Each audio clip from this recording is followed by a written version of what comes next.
അനിയത്തി എവിടെയെന്ന് ക്ലാസ്സില്ലല്ലോ.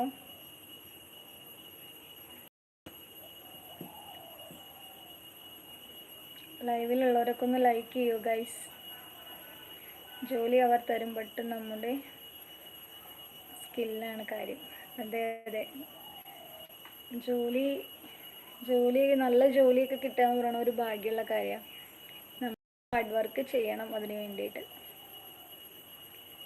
നല്ല രീതിയിൽ പരിശ്രമിച്ച് കഴിഞ്ഞാൽ നല്ല ജോലി വാങ്ങിക്കാൻ പറ്റും.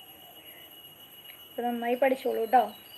നന്നായിട്ട് ആൾക്കാരോട്, അതായത് കസ്റ്റമേഴ്സിനെ ഡീൽ ചെയ്യാൻ നന്നായിട്ട് നല്ല ബഹുമാനത്തോടു കൂടെ ഡീൽ ചെയ്യാനൊക്കെ പഠിക്കുക. സ്പെഷ്യൽ നെയ്ച്ചോറ് ബീഫ് കറി. നമുക്ക് പിന്നെ എന്നും സ്പെഷ്യൽ നെയ്ച്ചോറും ബിരിയാണിയൊക്കെ ആവുമല്ലോ അല്ലേ. നമുക്ക് ഏറ്റവും കൂടുതൽ വേണ്ടതാണ് റെസ്പെക്റ്റ്. എല്ലാവരോടും, വയസ്സിന് മൂത്ത ആൾക്കാരാണെങ്കിലും താഴെയുള്ളവരാണെങ്കിലും നമ്മൾ ജോലി ചെയ്യുന്ന സ്ഥാപനത്തിൽ നല്ല റെസ്പെക്റ്റോടു കൂടി പെരുമാറണം.